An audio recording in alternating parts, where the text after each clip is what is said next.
I hope कि आप सभी लोग बढ़िया होंगे, मस्त होंगे और अपनी तैयारी में भी आप लोग लगे होंगे। चलिए आज के सेशन की शुरुआत करते हैं। आज आप लोगों का लेसन 3 है ज्योग्राफी का, पृथ्वी की गतियाँ। बहुत ही इंपॉर्टेंट है, तो थोड़ा सा पेशेंस बना के वीडियो में एंड तक ज़रूर बने रहिएगा।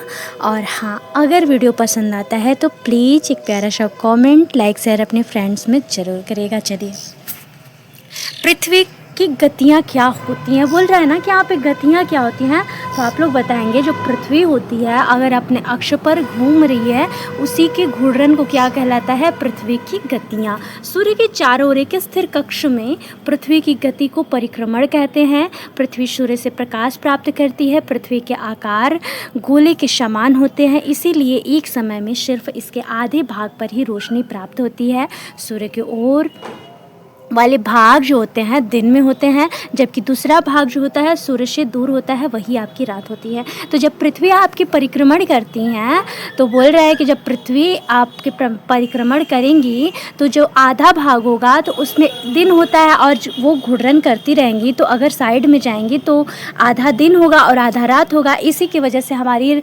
जो दिन और रात की प्रक्रिया जो होती है ना, आपकी पृथ्वी के घूर्णन के कारण ही होती है। क्योंकि आपकी पृथ्वी जो होती है अगर साइड आती हैं तो सूर्य ढक जाते हैं, तो फिर रात हो जाती है।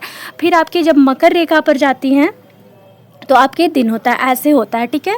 तो ये आपके जो ग्लोब होता है उसके वृत्त को जब विभाजित करेंगे तो यही आपके, और इसको बोला क्या जाता है तो याद रखेंगे, इसे प्रदीप्ति बोला जाता है। ग्लोब पर वृत्त जो दिन तथा रात को विभाजित करता है उसे प्रदीप्ति वृत्त भी कहा जाता है। पृथ्वी अपने अक्ष पर चक्कर पूरा करने में लगभग आपके 24 घंटे का समय लेती हैं। ये जब परिक्रमण करती हैं तो पूरे मतलब वो में 24 घंटे में ये पूरा करती हैं। और घूर्णन के समय काल को पृथ्वी दिन कहा जाता है। यह पृथ्वी की दैनिक गति भी होती है, ठीक है। पृथ्वी की दूसरी गति जो सूर्य के चारों ओर कक्ष में होती है उसी को परिक्रमण कहा जाता है। जो पृथ्वी होती है, पृथ्वी की दूसरी गति जो होती है सूर्य के चारों ओर कक्ष में होती है, उसी को आप परिक्रमण कहेंगे, ठीक है। तो आप लोग को कन्फर्म हुआ कि ग्लोब पर वृत्त जो होता है दिन तथा रात को विभाजित करने को उसे प्रदीप्ति वृत्त कहा जाता है। पृथ्वी अपने अक्ष पर चक्कर पूरा करने में लगभग आपके कितने समय लगाती हैं? तो 24 घंटे आपके समय लगाती हैं। और घूर्णन के समय काल को पृथ्वी दिन कहा जाता है। यही पृथ्वी की दैनिक गति भी कहलाती है। और पृथ्वी की दूसरी गति जो होती है सूर्य के चारों ओर कक्ष में होती है, उसे आप परिक्रमण कहेंगे, ठीक है। पृथ्वी एक वर्ष या 365 आपके एक दिन यानी आपके अच्छा, आप लोग देखते होंगे कि 24 घंटे में आप लोग देखेंगे, वेट,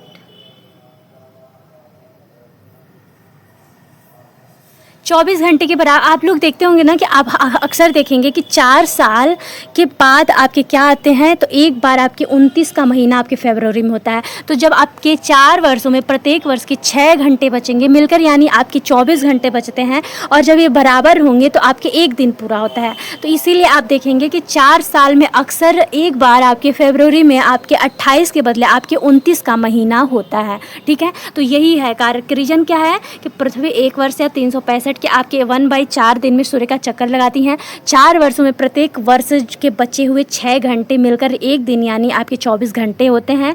और इसी को आप देखेंगे, इसके अतिरिक्त दिन के फरवरी के महीने में जोड़ा जाता है। इस प्रकार प्रत्येक चौथे वर्ष फरवरी 28 के बदले आपके 29 का हो जाता है। और ऐसा वर्ष जिसमें आपके 366 दिन होते हैं उसे ही आप लिपि वर्ष के नाम से भी जानते हैं, ठीक है।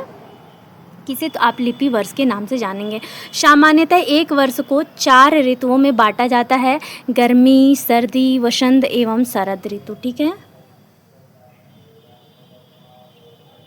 चलिए, ऋतुओं में परिवर्तन जो होता है आपके क्या, तो सूर्य के चारों ओर पृथ्वी की स्थिति के परिवर्तन के कारण होता है। 21 जून को आपके उत्तरी गोलार्ध में सूर्य की तरफ झुका होता है, जिसके कारण सूर्य की किरणें जो होती हैं आपकी कर्क रेखा पर सीधी पड़ती हैं, जिससे उत्तरी गोलार्ध के बहुत बड़े भाग में सूर्य की रोशनी प्राप्त होती हैं। इसीलिए विषुवत वृत्त के उत्तरी भाग में गर्मी का मौसम होता है। बोल रहा है आपसे, देखिए क्लियर करिए कि 21 जून को आप ये उत्तरी गोलार्ध में सूर्य की तरफ जो झुका होता, जो आपका 21 जून होता है, उस दिन क्या होता है, तो उत्तरी गोलार्ध में सूर्य की तरफ झुका होता है, जिसके कारण सूर्य की किरणें आपके सीधे आपके कर्क रेखा पर, आप लोग देखते होंगे ना, एक बार आपके जो आपके माथे पे अगर आप देखेंगे तो कर्क रेखा पर आपके 21 जून को सूर्य सीधे आपके सर पे रहता है, जिससे उत्तरी गोलार्ध में बहुत बड़े भाग में सूर्य की रोशनी प्राप्त होती है। इसीलिए विषुवत वृत्त के उत्तरी भाग में गर्मी का मौसम होता है। तो यही कारण आपके विषुवत वृत्त के उत्तरी भाग में आपकी गर्मी का मौसम होता है। ठीक है, 21 जून को इन क्षेत्रों में सबसे लंबा दिन भी होता है, सबसे छोटी रात होती है। पृथ्वी की इस अवस्था को उत्तर अयनांत बोला जाता है। तो पृथ्वी की इस अवस्था को आप क्या बोलेंगे? तो उत्तर अयनांत बोलेंगे। ठीक है, 22 दिसंबर को क्या होता है? तो 22 दिसंबर को दक्षिणी ध्रुव के सूर्य की ओर झुके होने के कारण मकर रेखा जो होती है सूर्य की किरणों पर सीधे पड़ती है। चूँकि सूर्य की किरणें मकर पर लंबवत पड़ती हैं, इसीलिए दक्षिणी गोलार्ध के बहुत बड़े आपके भाग में प्रकाश प्राप्त होता है। इसीलिए दक्षिणी गोलार्ध में लंबे दिन तथा आपकी छोटी रातों वाली ग्रीष्म ऋतु होती हैं। ठीक है, तो आपके 22 दिसंबर को दक्षिणी ध्रुव के सूर्य की ओर झुके होने के कारण जो आपकी मकर रेखा है उस पर सूर्य की किरणें आपके सीधे पड़ती हैं। चूँकि सूर्य की किरणें मकर पर लंबवत पड़ती हैं, इसीलिए दक्षिणी गोलार्ध के बहुत बड़े भाग में प्रकाश प्राप्त होगा।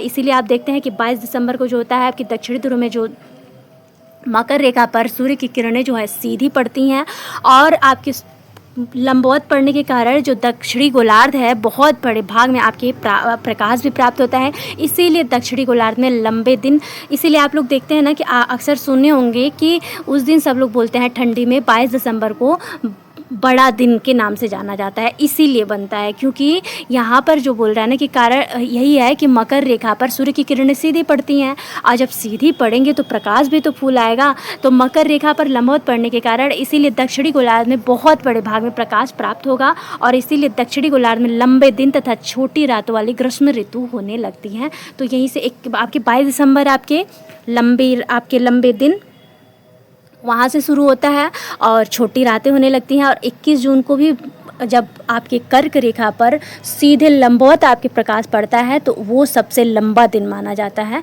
उसे उत्तर अयनांत बोलते हैं। ठीक है, याद रखिएगा, बहुत इंपॉर्टेंट है। 21 मार्च और 23 सितंबर को क्या होता है? तो सूर्य की किरणें विषुवत वृत्त पर सीधी पड़ती हैं।